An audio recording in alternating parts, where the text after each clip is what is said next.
Commander Vrixthal stood at the large window of his ship. His four eyes blinked as he looked at the blue planet called Earth. Humans had only joined the space community 5 years ago. They were strange creatures. They were not as strong as many other species, but they had a special kind of cleverness that made the old diplomat feel uneasy. Vrixthal's skin changed from its normal purple to a light blue as he thought about his mission. The Galactic Confederation had sent him to help the humans. A deadly sickness called the Dracid Plague had spread across Earth. Without help, many humans would die. "Commander, the human representative has arrived," said First Officer Zelb. The tall, thin alien bowed slightly, his long neck bending in respect. "Send him in," Vrixthal said. He turned away from the window and straightened his formal robes. This meeting was important. The door slid open with a soft hiss. A human male walked in. He wore a dark blue uniform with gold marks on the shoulders. His face had lines around the eyes and mouth that showed his age. "Navy Captain William Grant, representing Earth United Government," the human said. He did not bow or show any signs of submission like most species would when meeting a high-ranking Confederation official. Humans were still learning space diplomacy. "Welcome aboard the Confederation vessel Harmony," Vrixthal said. "I trust your journey was comfortable?" "As comfortable as can be expected when your planet is dying," Captain Grant said.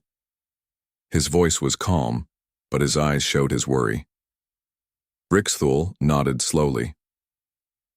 "I understand your concern, Captain, but I bring good news. Our medical teams have created a cure for the Dracid Plague. We can begin treatment immediately." For a moment, the human showed no reaction. Then his shoulders dropped slightly as if a great weight had been lifted. "How many doses can you provide?" Grant asked. "Enough for your entire population, with more being made as we speak," Vrixthal said.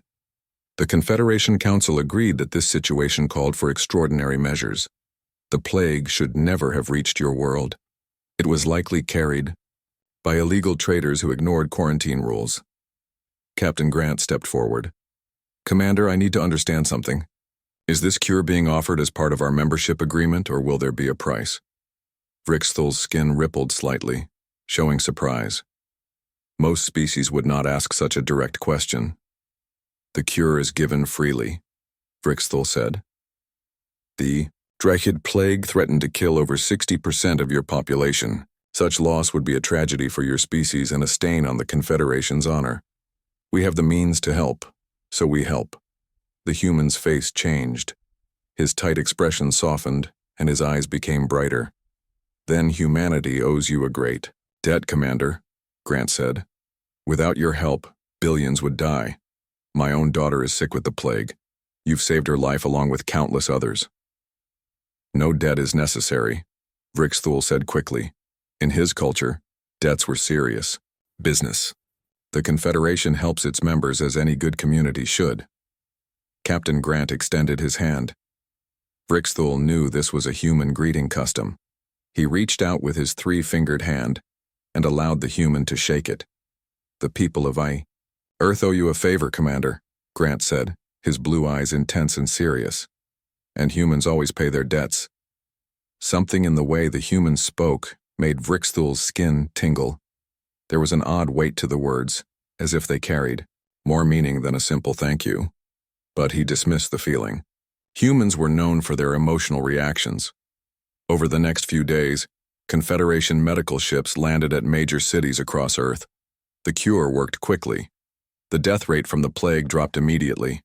Millions of sick humans recovered within days. The panic that had gripped the planet faded. Before leaving Earth orbit, Vrixthal met with the human leaders one last time.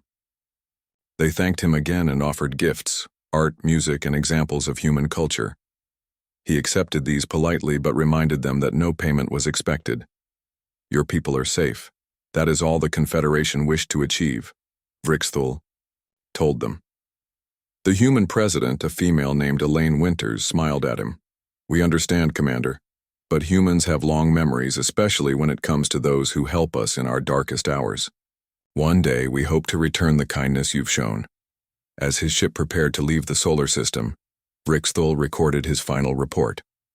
The human response to our assistance was stronger than expected, he noted. They seemed to view the medical aid as a personal debt rather than standard Confederation procedure. This may be a cultural difference we should study further. Their repeated mentions of owing a favor suggest they place great importance on repaying perceived debts. I recommend updating the cultural database with this information. He ended the recording and looked one last time at the blue planet growing, smaller on his screen. Humans were still new to the galactic community. They would learn that in the vastness of space, species helped each other without keeping score. The Confederation had saved thousands of worlds from various disasters over its long history. That was simply how civilized spacefaring societies behaved. 3 years passed. Vrixthul rarely thought about Earth or its emotional inhabitants. He had been promoted after the successful Earth mission, and now served as governor of the Zilbaran sector, which included his home planet and 12 colony worlds. It was a peaceful assignment until the day the sensors detected the Morkan warships entering the system. The Morkan were feared throughout known space. They cared nothing for diplomacy or rules. They took what they wanted and destroyed anyone who stood in their way. The Confederation kept them in check through superior numbers and technology, but here in the outer sectors, Vrixthul had limited defenses. 300 warships confirmed, his security chief reported. They have surrounded Zilbera and cut off all communication with the rest of the Confederation. Where is the nearest Confederation battle fleet? Vrixthul asked, though he already knew the answer. 3 days away at emergency speed, the security chief said. They were dealing with another Morchan attack in the Deneb sector. It appears to have been a diversion. Vrixthul's skin darkened with worry. 3 days was too long. The Morchan would reduce Zilbera to ruins long before help arrived. The communication screen lit up, showing the face of a Morchan commander. His gray skin was covered in battle scars and his yellow eyes showed no mercy. Zilbera is now under Morchan control, the commander said. Surrender your defenses and prepare for occupation. You have 12 hours before we begin planetary bombardment. The screen went dark. Vrixthul closed all 4 eyes, thinking desperately. His people were peaceful. Their defenses could not stop a force this large. Millions would die. Then he remembered the human captain's words from 3 years ago. The people of Earth owe you a favor, Commander. And humans always pay their debts. It was a foolish hope. Earth was a minor world with limited space capabilities. What could they possibly do against a Morchan armada? But Vrixthul had no other options. He opened a secure channel and sent a simple message to Earth. Humans, I must collect on that favor. Admiral Karen Blackwood sat in her office at Earth Defense Headquarters. She was reading reports when her computer screen flashed with an urgent message. The sender information made her sit up straight. It was from Zilbera, the home planet of Commander Vrixthul. She opened the message. It was short. Humans, I must collect on that favor. Karen remembered the Drachid plague well. Her younger brother had died in the early days before the Confederation brought the cure. Without their help, Earth would have lost billions of people. She pressed a button on her desk. Lieutenant Reeves, get me the president right away. Frank. Reeves, a young officer with a serious face, nodded on the screen. Yes, Admiral. Within an hour, Karen sat in the White House with President Elaine Winters and the top military leaders of Earth. The message came with data about the situation. Karen explained. 300 Morchan warships have surrounded Zilbera. They've cut off all communication with the rest of the Confederation. The nearest help is 3 days away. And the Morchans have given them 12 hours to surrender, President Winters said, looking at the report. That's not much time. General, Paul Duncan shook his head. Madam President, we can't fight the Morchans. Our ships aren't fast enough to get there in time, and even if they were, we don't have enough of them. Who said anything about fighting? Karen asked. Everyone turned to look at her. 3 years ago, Commander Vrixthul saved our world. Now his world is in danger. We owe him a favor, and humans always pay their debts. President Winters studied Karen's face. You have an idea. I do. Karen opened a folder marked Top Secret and placed it on the table. Project Wildfire. The room went quiet. Project Wildfire was known only to a few people. It had been created after humans learned about the dangerous species in space. Will it work against Martians? Asked the president. Karen nodded. Our intelligence division has been studying Martian technology for years. We're ready. President Winters thought for a moment, then gave a firm nod. Do it. Take whatever you need. 6 hours later, a small Earth transport ship approached the edge of the Zilberan system. It was the fastest ship humans had built, but it carried no weapons. Inside were 6 people: Admiral Karen Blackwood, Major Samantha Powell, Chief Engineer Derek Jackson, Communications Specialist Olivia Martinez, and security officers Peter Collins and Lisa Wright. The Martian ships detected them immediately. A harsh voice came through the communication system. Earth vessel, this area is under Martian control. Leave now or be destroyed. Karen leaned toward the screen. This is Admiral Karen Blackwood of Earth. We are on a diplomatic mission to Zilbera. We are unarmed. There was a pause. The Martians were probably surprised that such a small ship would come here. Proceed to these coordinates, the Martian voice finally said. Any deviation will result in immediate destruction. Karen smiled at her team. They're curious, that's good. The Earthship followed the path given by the Martians. They passed huge warships covered in weapons. One Martian battleship was bigger than the largest city on Earth. They're scanning us, said Olivia, watching her instruments. They can see we have no weapons. They're probably wondering why we came, said Major Powell. They think we're no threat. Derek Jackson patted the metal case beside him. Let them think that. The Earthship docked at Vrixthal's space station. Armed guards met them and took them to the command center. Commander Vrixthal was there, his purple skin now a dark gray color that showed his stress. When he saw Karen, his 4 eyes blinked rapidly. Admiral Blackwood? Earth sent you? Karen stepped forward and offered her hand as humans do in greeting. Commander Vrixthal, Earth remembers its debts. When we received your message, we came immediately. Vrixthal looked past her at the small team and the single case they carried. But there are only 6 of you. And you brought no ships, no weapons. The Martian commander's face appeared on the large screen in the center of the room. His gray skin was rough like stone and his yellow eyes were cold. So the rumors are true, he said. The mighty Zilbarans called Earth for help, and they sent 6 people in a tiny ship. He made a rough sound that might have been laughter. Your time is running out, Zilbara. You have 6 hours left to surrender. The screen went dark. Vrixthal's skin turned almost black with despair. I'm sorry to have brought you into this, he said to Karen. The Martian force is too strong. Not even the Confederation fleet could save us now. Karen placed a hand on his arm. We didn't come to fight them, Commander. We came to stop them. She nodded to Derek, who opened the metal case. Inside was a device about the size of a human hand. It looked simple, but it contained some of the most advanced technology Earth had ever created. What is that? Asked Vrixthal. This is a quantum entanglement transmitter, Derek explained. It can send signals instantly across any distance. No jamming technology can block it. Vrixthal blinked in confusion. But the nearest help is 3 days away.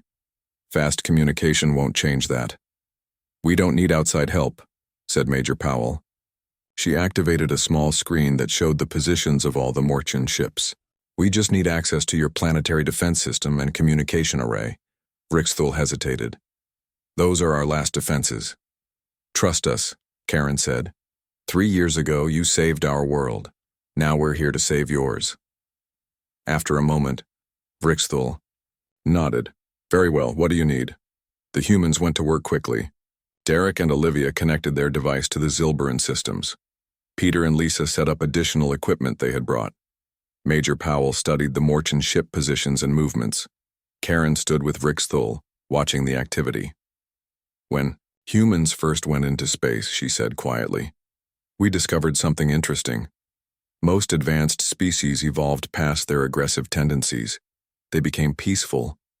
But humans, we took a different path. We still remember how to fight. how to think like predators. Sometimes that's not a good thing, but today, it might save your world. Vrixthal looked troubled. What exactly are you planning? Before Karen could answer, a Zilbaran officer rushed in. Commander, the Morchan ships are moving into attack positions. They're not waiting for the deadline. On the screens around them, the huge Morchan fleet was spreading out, surrounding the planet completely. How much longer do you need? Karen asked her team. Derek looked up from his work. 30 minutes, Admiral. We may not have 30 minutes, said Major Powell, pointing to the Morchan ships that were powering up their weapons. The large screen activated again. The Morchan commander appeared, his yellow eyes gleaming with cruelty. I've decided not to. Wait, he said. Zilbera will surrender now or we begin the attack. Karen stepped in front of the screen. This is Admiral Blackwood of Earth. The planet Zilbera is under our protection. Withdraw your forces immediately. The Morchan commander stared at her, then made that rough laughing sound again. One small ship protects Zilbera. You humans are either very brave or very stupid. We're just keeping a promise, Karen said calmly. You have one chance to leave. After that, what happens is your responsibility. The Morchan commander's face showed anger now. No one threatens the Morchan Dominion. Prepare to die with the Zilbarans. The screen went dark. Vrixthal looked at Karen with all four eyes wide open. What have you done? The command center of the Zilbaran space station was filled with tension. The screens showed the Morchan ships moving into attack positions. Vrixthal's skin had turned almost black with fear. What have you done? He asked Admiral Blackwood again. You've made them angry. They will attack immediately now. Karen remained calm. Derek, how much longer? The engineer looked up from his work. 20 minutes, Admiral, maybe 15 if we rush. We may not have 15 minutes, said Major Powell, pointing at the screen. The Morchan ships were powering up their weapons. The nearest ones would be in firing range in less than 10 minutes. Then we need to buy time, Karen said. She turned to Olivia. Open a channel to the Morchan commander again. Olivia worked at her console. Channel open, Admiral. The screen lit up, showing the scarred face of the Morchan commander. His yellow eyes narrowed when he saw Karen. Have you called to surrender, human? He asked. No, Karen said. I called to negotiate. The Morchan made his rough laughing sound again. There is nothing to negotiate. Zilbera will submit to Morchan rule or be destroyed. Karen nodded slowly. I understand. But before you attack, I think you should know something about humans. The commander looked bored. What could possibly matter about your species now? 3 years ago, the Zilbarans saved Earth from a deadly plague, Karen said. We owe them a debt. Humans take debts very seriously. So you came here to die with them. How noble, the Morchan said with a sneer. Karen smiled slightly. No, we came here to show what happens when someone threatens a friend of humanity. You see, when the Confederation helped us join the galactic community, they taught us about peace and cooperation. But they didn't know that humans have a special talent. She paused, watching the Morchan commander's face. He was listening now, curious despite himself. We are very good at finding weaknesses, Karen continued. Even in things we don't fully understand. It's part of our nature. While other species were evolving to be peaceful, humans were evolving to survive by any means necessary. The Morchan commander's eyes narrowed. What are you talking about? I'm talking about Project Wildfire, Karen said. A project created for exactly this kind of situation. In the background, Derek and Olivia were working quickly. They had connected their device to the Zilbaran systems and were now uploading large amounts of data. Enough of this, the Morchan commander growled. You are stalling. The attack begins now. The screen went dark. Vrixthal looked at the tactical display in horror. The Morchan ships were moving forward, weapons ready. 10 more minutes, Derek said, his fingers flying over his equipment. We need 10 more minutes. We may not have them, said Karen. She turned to Vrixthal. Commander, do you have any defensive capabilities at all? Anything that could slow them down? Vrixthal hesitated, then nodded. We have orbital defense platforms. They cannot stop the Morchin fleet, but they might delay them briefly. Activate them, Karen ordered. Target the lead ships only. We just need to buy a little time. Vrixthul gave the order. Around the planet, defensive weapons activated. They fired at the closest Morchin ships. The attacks did little damage to the huge warships, but it forced them to adjust their approach. What exactly is Project Wildfire? Vrixthul asked as they watched the Morchin ships react to the defensive fire. When humans first encountered advanced alien technology, Karen explained, we realized something important. Every system, no matter how advanced, has weaknesses. Our military created Project Wildfire to exploit those weaknesses if necessary. Vrixthul's inner eyelids blinked rapidly. You found weaknesses in Morchin technology? How? Their systems are some of the most advanced in the galaxy. Because they've never had to defend against human thinking before, said Major Powell. We approach problems differently than most species. 5 more minutes, Derek called out. On the screens, the Morchin ships had regrouped. Several had taken minor damage from the Zilbaran defenses, but they were pressing forward again. The planet's defenses were now exhausted. We're out of time, said Vrixthul. Almost there, Derek insisted, working faster. Sweat ran down his face as he connected the final components of their system. The Morchin commander appeared on screen, again. Your defenses are useless. Now you will see the power of the Morchin Dominion. Behind him, officers were giving orders to begin the planetary bombardment. In moments, the attack would begin. Millions of Zilbarans would die in the first wave. Now, Derek, Karen shouted. Ready, Derek called back. He pressed a final button on his device. Transmitting now. Olivia watched her console. Quantum signal active, breaking through their jamming systems. Karen stepped forward to face the Morchin commander. You should have taken our warning seriously. The commander opened his mouth to respond, but suddenly stopped. He looked to the side, his expression changing from confidence to confusion. One of his officers was speaking urgently to him. What is happening? The commander demanded. He wasn't speaking to Karen now, but to his own crew. On the tactical displays in the Zilbaran command center, something strange was happening. The Morchin ships were no longer moving in formation. Some had stopped completely. Others were moving. In random directions. It's working, Derek said, a smile spreading across his face. The virus is spreading through their network. Virus? Vrixthul asked, looking confused. Not a biological virus, Karen explained. A digital one. A program designed to target specific weaknesses in Morchin computer systems. Peter and Lisa, the security officers, were now at their own consoles, monitoring the spread of the virus through the Morchin fleet. Weapon systems are going offline on 60% of the fleet, Peter reported. Navigation systems failing on nearly 40%, added Lisa. The Morchin commander's face showed the first signs of fear. What have you done? He demanded. Didn't bring weapons, Karen said calmly. We brought chaos. On the screens, the massive Morchin fleet was falling into disorder. Ships that tried to maintain their attack positions suddenly veered off course. Others lost power to their engines and drifted helplessly. Throughout the fleet, critical systems were failing. How is this possible? Vrixthul asked, watching in amazement. Their technology is highly advanced. But their security had never been tested against human hackers, Derek explained.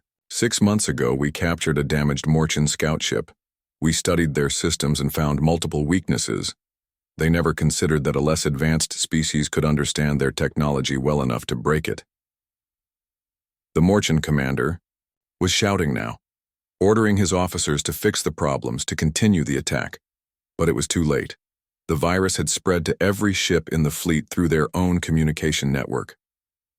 Life support systems are starting to fail on some ships, Olivia reported. They'll have to retreat or their crews will die. As they watched, the Morchin ships began to pull back. Some moved under their own power, limping away with whatever systems still functioned. Others had to be towed by the few ships that remained operational. The Morchin commander appeared one last time on the screen. His yellow eyes were filled with rage. This is not over, humans, he growled. The Morchin Dominion does not forget. Neither do humans, Karen replied. Remember that the next time you think about attacking one of our friends. The communication ended. The Morchan fleet continued its disorganized retreat from the Zilbaran system. Vrixthul turned to Karen, his skin slowly returning to its normal purple color. You defeated an entire Morchan armada without firing a shot. Karen nodded. Sometimes the best weapon isn't a weapon at all. The Confederation fleet will be here in 3 days, Vrixthul said, but thanks to you they won't be needed. Around the command center, the Zilbaran officers were celebrating their unexpected salvation. Many looked at the humans with new respect, and perhaps a little fear. The debt is paid, Karen said, extending her hand to Vrixthul. Earth and Zilbara are now even. Vrixthul took her hand carefully. Perhaps, but I think I now understand what it means when humans owe you a favor. He paused. It is both a blessing and something to fear. The next day, Admiral Karen Blackwood and her team gathered in a meeting room on the Zilbaran space station. Screens around them showed the last of the Morchan ships leaving the system. The immediate danger had passed, but there was still much to do. The virus will continue to affect their systems for months, Derek explained to Vrixthul. They won't be able to return anytime soon. Vrixthul's skin had returned to its normal, healthy purple. The people of Zilbara are celebrating. You saved millions of lives without destroying our enemies. The Confederation teaches that this is the best kind of victory. Major Powell nodded. Sometimes the best way to win a fight is to make sure it never happens. A Zilbaran officer entered the room. Commander, we've received a message from the Confederation fleet. They will arrive in 2 days. Good, said Vrixthul. They can help secure the system in case the Morchans try to return. He turned to Karen. But I doubt they will return soon thanks to your, what did you call it, Project Wildfire? Karen smiled. The name comes from old Earth history. When faced with a forest fire that couldn't be stopped by normal means, firefighters would sometimes start a controlled burn to remove fuel from the fire's path. Fighting fire with fire. A clever name for a clever solution, Vrixthul said. But I still don't fully understand how it worked. How did 6 humans defeat 300 Morchan warships? Olivia stepped forward. May I explain, Admiral? Karen nodded, and Olivia activated a display showing diagrams of Morchan computer systems. The Morchans use a central network to control their fleet, Olivia began. All ships connect to this network for coordination. It makes them very efficient in battle, but it also creates a weakness. She showed how the quantum entanglement transmitter had allowed them to bypass Morchan security. Our device sent a signal that couldn't be blocked, she continued. The signal carried our virus, which spread through their entire fleet in seconds. And this virus, Vrixthul asked, what exactly did it do? Derek took over the explanation. It targeted critical systems in a specific order. First, it disrupted their internal communications so ships couldn't coordinate a response. Then it attacked navigation systems, weapons control, and finally life support. We designed it to cause maximum confusion without killing anyone, added Peter. We wanted them to retreat, not die. Vrixthul looked surprised. You could have destroyed them completely? We could have, Karen admitted, but that's not our way. Earth has seen enough wars to know that killing should always be the last option, not the first. Lisa brought up another display showing the current status of the Morchan fleet. They're limping back to their territory. According to our calculations, it will take them at least 6 months to remove the virus from all their systems. By then, the Confederation will have strengthened defenses in this sector. Vrixthul was quiet for a moment. Then he said, The Confederation has always viewed humans as a young species with primitive technology. Yet you defeated one of the most advanced fleets in the galaxy using a device small enough to fit in one hand. Karen looked at her team with pride. Technology isn't everything. Sometimes understanding how your opponent thinks is more powerful than any weapon. A new alert sounded. One of the screens showed a small ship approaching the station. It's a Confederation scout, said Vrixthul after checking the identification. They must have sent it ahead of the main fleet.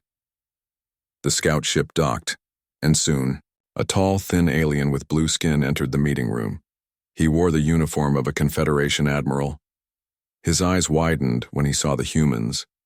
"Admiral Zextor," Vrixthul said, greeting the newcomer. "Your fleet wasn't expected for another 2 days." "We received reports that the Morchan Armada was retreating in disorder," Admiral Zextor said. "I came ahead to investigate." He looked at Karen and her team. "Are these the humans you mentioned in your message?" "Yes," said Vrixthul. "Admiral Karen Blackwood and her team from Earth. They arrived yesterday and solved our Morchan problem." Admiral Zextor looked confused. 6 humans in one small ship defeated 300 Morchan warships? How is this possible? Karen explained briefly about their virus and how it had disabled the Morchan fleet without destroying it. The Confederation admiral listened with growing surprise. When Karen finished, he was silent for a long moment. "In all my years of service," he finally said, "I have never heard of such a tactic. The Morchan Dominion has been a threat to peace for generations. Their technology is among the most advanced in known space. Yet you found a weakness no one else discovered." "Humans have a different way of thinking," Karen said. "We see problems as puzzles to be solved, not obstacles to be avoided." Admiral Zextor turned to Vrixthul. "When you sent your message saying that humans were coming to help, I thought it was a desperate gesture. Earth has only been part of the Confederation for 8 years. Their technology is limited." "So we believed," Vrixthul said. "We were wrong." The meeting continued as they discussed the aftermath of the Morchan retreat. The Confederation would send ships to protect Zilbara while the planetary defenses were rebuilt. The virus affecting the Morchan fleet would be studied for future use. Later, that day, Karen stood at a window looking out at the peaceful planet below. Vrixthul joined her. "Your people will be remembered on Zilbara for generations," he said. "Songs will be sung about the 6 humans who saved a world." Karen smiled. "We were just repaying a debt. Your people saved Earth from the plague. We saved Zilbara from the Morchans. Now we're even." "Are we?" Vrixthul asked. "I brought medicine to cure a disease. You brought a new way of thinking that may change how the Confederation approaches threats like the Morchan Dominion. Different solutions for different problems," Karen said. "Admiral Zextor has asked for a full report on Project Wildfire," Vrixthul said. "He believes it could help protect other worlds." Karen nodded slowly. "We're willing to share our knowledge. Earth joined the Confederation to be part of something bigger than ourselves. If our way of thinking can help keep the peace, we're happy to contribute." "There's something I don't understand," Vrixthul said after a moment. "You said the debt is paid, but you gave us more than we gave you. Your solution might protect countless worlds in the future." Karen looked at the stars visible through the window. "When humans say we pay our debts, we don't mean we give back exactly what we received. We mean we help those who help us in whatever way is needed." The space station rotated slowly, bringing the sun into view. Its light filled the window, bright and warm. "My people have a saying," Karen added. "A friend in need is a friend indeed. From now on, Earth and Zilbara aren't just allies in the Confederation. We're friends, and humans stand by their friends." Vrixthul's skin rippled with emotion. "I think the Confederation has much to learn from humans. And we have much to learn from you," Karen replied. "That's what friendship is about." 3 weeks later, Admiral Karen Blackwood stood in the grand hall of the Zilbaran capital city. The room was filled with important people from across the Confederation. The main Confederation fleet had arrived days ago and secured the system against any possible Morchan return. Now it was time for celebration. The Zilbaran Council had organized a ceremony to honor the humans who had saved their world. Karen and her team wore their formal Earth Defense Force uniforms. They stood straight and proud as Vrixthul addressed the gathering. 3 weeks ago, our world faced destruction, Vrixthul said. His voice carried through the large hall. The Morchan Dominion sent 300 warships to conquer Zilbara. Our defenses were not strong enough to stop them. The Confederation fleet was too far away to help in time. He gestured toward Karen and her team. In our darkest hour, these 6 humans came to our aid. They did not bring weapons or ships, they brought something more powerful, a new way of thinking. Admiral Zextor stepped forward. The tall, blue-skinned alien had spent the past week studying the effects of Project Wildfire on the Morchan fleet.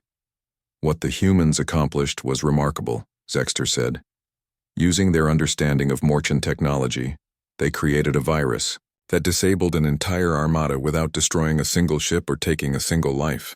This achievement will be studied in our academies for generations.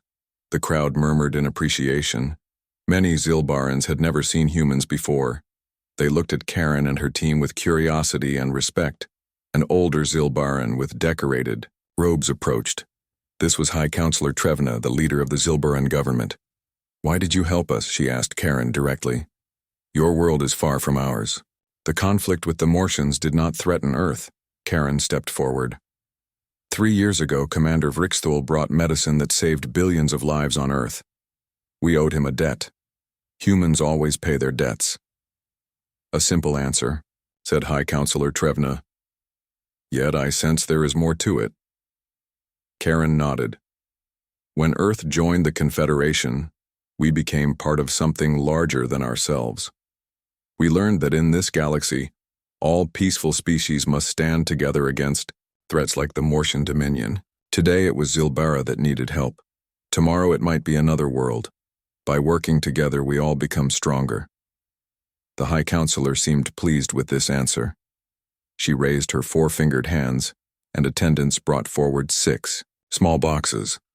"The Zilbaran people wish to present you with our highest honor," she said. "The Star of Zilbara is given only to those who have shown extraordinary courage in the defense of our world." She presented each human with a beautiful medal. It was made of a shimmering blue-purple metal that caught the light in strange ways. Karen accepted hers with a small bow, as did her team. "We accept these with gratitude," Karen said.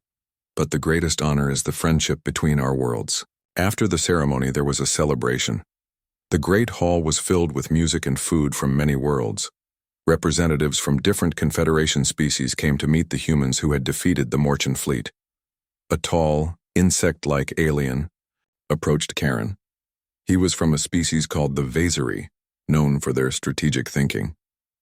"Admiral Blackwood," he said in a clicking voice. "My government would be interested in learning more about your Project Wildfire. We have had difficulties with the Morchans in the past." Similar requests came from other representatives. Everyone wanted to know how the humans had done what the Confederation could not. Later, Karen found a quiet corner where she could speak privately with Vrixthul and Admiral Zextor. "Your people are suddenly very popular," Zextor observed. "Many worlds are rethinking their view of humans." "For better or worse," Karen said with a small smile. "The Confederation Council has called an emergency meeting," Zextor continued. "They wish to discuss the implications of what happened here. Some are concerned." "Concerned?" Karen asked. "We saved Zilbara. We didn't harm anyone." "That is precisely what concerns them," Vrixthul explained. "You showed that a supposedly less advanced species could defeat one of the most powerful fleets in the galaxy. You did it without violence, using only your understanding of their technology. If humans can do this to the Morchans," Admiral Zextor added, "what else might you be capable of?" Karen understood then. The Confederation was not just impressed by what humans had done. They were also a little afraid. "Earth has no desire for power," she said firmly. "We joined the Confederation because we believe in its principles of peace and cooperation. Project Wildfire was created as a defense, not a weapon." "I believe you," said Vrixthul. "But not everyone knows humans as I do. They have not seen your respect for life, your willingness to help others." "What will happen now?" Karen asked. Admiral Zextor looked thoughtful. "I believe the Confederation will create a new position, a human representative to advise on security matters. Your perspective is invaluable." 2 days later, Karen and her team prepared to return to Earth. Their small ship was loaded with gifts from the Zilbaran people and messages of thanks from the government. Vrixthul came to see them off. "I have been thinking about our first meeting, 3 years ago on Earth," he said. "When I brought the cure for the plague, I told you no debt was necessary. You insisted that humans always pay their debts." Karen nodded. "And now the debt is paid." Perhaps, said Rixthul. But I wonder if we have started something new. The, Confederation has existed for thousands of years. We thought we understood the galaxy and our place in it. Then humans arrived, and in just 8 years you have changed how we think about technology, about defense, about solving problems. Change can be good, Karen said. Yes, Rixthul agreed. But it can also be frightening. Some species fear what they don't understand. And humans, I think, are not easy to understand. As they said their goodbyes, Rixthul handed Karen a small data device. This contains a new addition to the Confederation Diplomatic Guidelines, he explained. It was added yesterday. Karen looked at the screen. The new guideline was simple. When humans owe you a favor, brace for the unthinkable. She smiled. Is that a warning or a compliment? Perhaps both, said Rixthul. Your species approaches problems in ways no one expects. That makes you valuable allies and potentially dangerous enemies.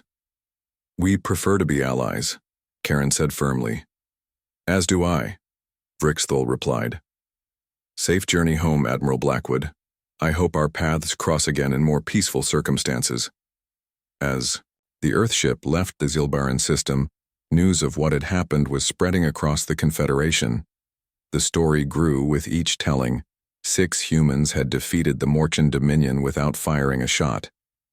They had paid a debt in a way no one could have predicted. Throughout the galaxy, people learned a new respect for the clever primates from the blue planet called Earth. And a new saying began to spread among the stars. Make friends with humans. Keep your promises to humans. And if humans ever owe you a favor, be prepared for something extraordinary.